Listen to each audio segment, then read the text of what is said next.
जब आप अकेले हैं तो आप अपनी मनमानी 100% कर सकते हैं। क्या बोला, दोहराइए। तब अपनी इच्छा पूरी करो 100%, कोई आपको टोकने वाला नहीं है। और जैसे ही एक पार्टनर साथ में आ गया, एक साथी आपके साथ जुड़ गया, तो अब कितने हो गए? 2। तो 100 को 2 से भाग कर दो, कितना हुआ? अब पहले से समझ लो कि अब मेरी 50% चलेगी, अब 100% नहीं चलेगी। अगर गृहस्थी ठीक चलानी है तो ये गृहस्थ चलाने के नियम बता रहा हूं।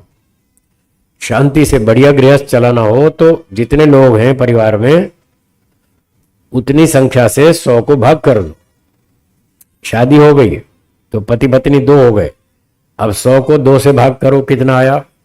50। तो अब ये सोच के चलो मेरी घर में 50% चलेगी, 50% दूसरे की भी माननी पड़ेगी। अब 2 व्यक्ति हैं, फिर एक संतान हो गई, अब कितने हो गए? 3। तो अब 33% चलेगी, 33%। ये सारे चेतन है, पति पत्नी बच्चा सब चेतन है। चेतन की अपनी इच्छाएं होती हैं। अगर आपको मिलजुल के रहना है तो दूसरे की इच्छा का सम्मान करना पड़ेगा। क्या बोला? हाँ, नोट करो नोट करो, ये खास खास बातें हैं। जिसके पास कागज पेन है लिखते जाओ।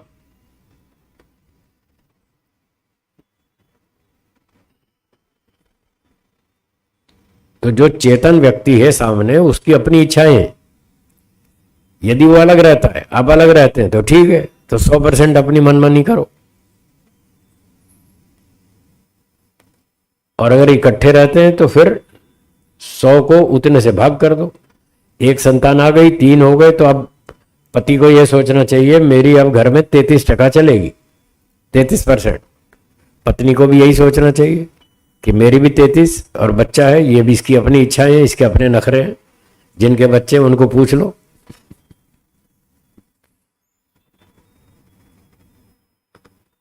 तो बच्चों के बहुत नखरे हैं, वो सारे सहने पड़ते हैं, देखना पड़ता है, उनकी भी इच्छाएं पूरी करनी पड़ती है। न इतनी देर में नाराज। बच्चे की बात छोड़ो, मैं तो कुत्ते भी नाराज होते देखे जिन लोगों ने कुत्ते पाल रखे हैं। क्यों राजकुमार जी, कहाँ चले गए? हाँ बैद जी, कुत्ते पाल रखे हैं ना, वो भी तो नाराज होते कि नहीं? उनका भी ध्यान देना पड़ता है।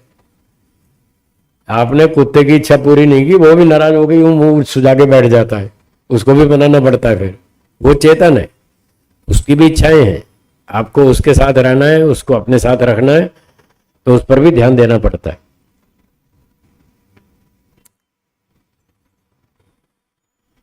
तो ये गणित अपना समझ लीजिए। 3 लोग हैं तो आपकी 33% चलेगी, 4 हो गए तो कितनी? 25%। और एक और 5वां आ गया तो फिर 20%। बस हिसाब लगाते रहो। इस तरह से जिएंगे तो गृहस्थी ठीक चलेगी, झगड़े नहीं होंगे। कुछ दूसरों की सहन करनी पड़ेगी, सहन शक्ति को बढ़ाइए। पिछले 20-30 साल में सहन शक्ति बहुत घट गई लोगों में। हाँ या ना? घटी है ना? स्वार्थ बढ़ गया, इच्छाएं बढ़ गई, खर्चे बढ़ गए, महंगाई भी बढ़ गई, और द्वेष बढ़ गया, ईर्ष्या बढ़ गई, स्वार्थ बढ़ गया, सहन शक्ति कम हो गई। ऐसे बहुत सारी चीजें हैं, वो सब ध्यान देने की है।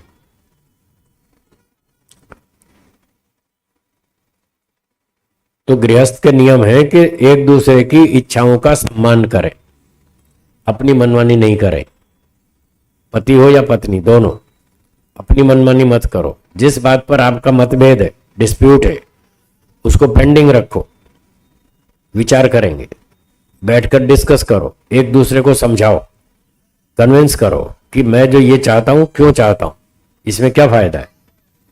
पत्नी अपना पक्ष रखे कि मैं ऐसा चाहती हूं, इसमें क्या फायदा है, वो अपना फायदा समझाए। फिर उस पर प्रश्न उठेंगे, आप अपनी इच्छा पूरी करना चाहते हैं, इस पर यह समस्या खड़ी हो रही है, उसका समाधान बताओ। तो आपको उसका समाधान बताना पड़ेगा।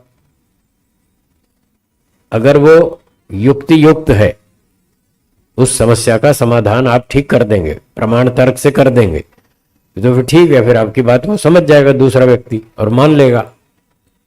और यदि आपका जो तर्क है वो प्रमाणों के विरुद्ध है, प्रत्यक्ष प्रमाण के विरुद्ध है, सिर्फ अपनी कल्पनाओं पे ही आप घूम रहे हैं, जो आप फिल्मों में देखते हैं, सीरियल में देखते हैं, आप उनकी नकल कर रहे हैं, तो खतरा है।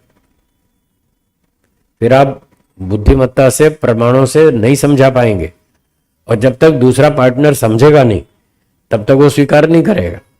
स्वीकार नहीं करेगा तो टकराव होगा, टकराव हुआ तो फिर झगड़े बढ़ेंगे, और फिर आपस का प्रेम टूटेगा, संगठन टूटेगा।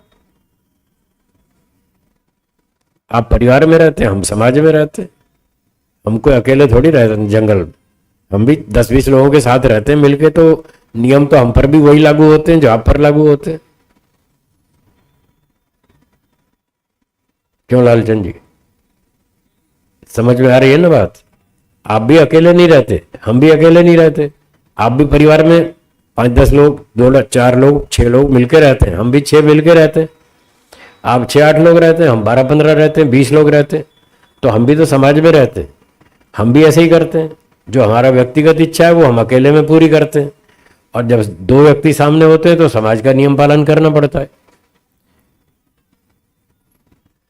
संस्थाओं में तो और ज्यादा कठोर नियम होते हैं, घर में तो फिर भी थोड़ी छूट छाट होती है, वहां तो घंटी बजती है, चलो सो जाओ घर में तो घंटी नहीं बजती कि अब सो जाओ, सोने का टाइम हो गया है, वहां तो घंटी बजती है, और ज्यादा बंधन है संस्थाओं में।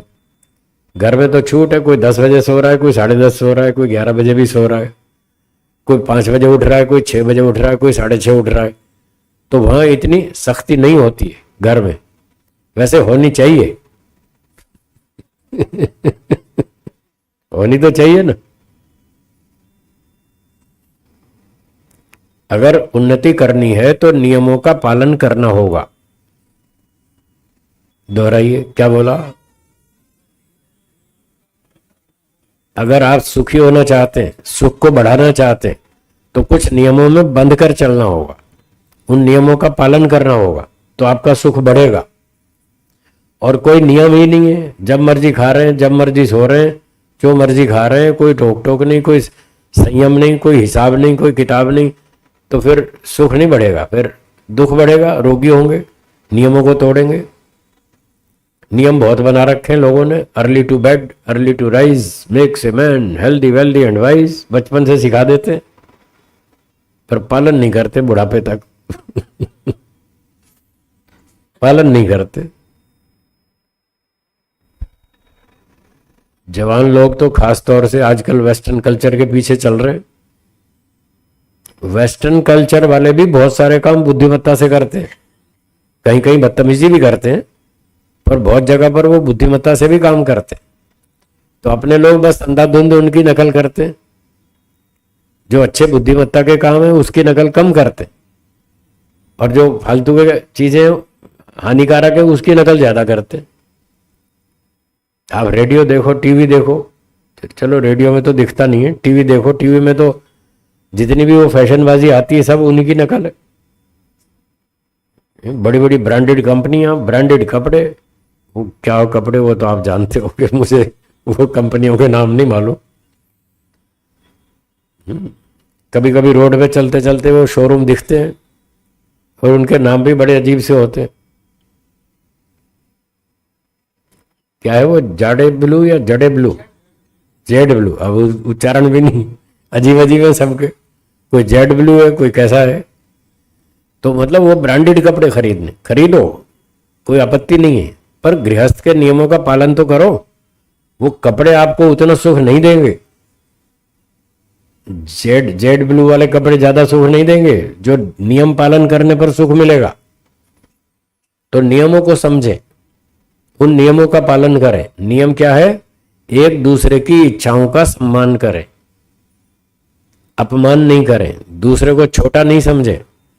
वो 5 साल का बच्चा है, उसकी भी अपनी ईगो है आप ये मत समझो हम तो 30 साल के, हमारी ईगो है। 5 साल का बच्चा है?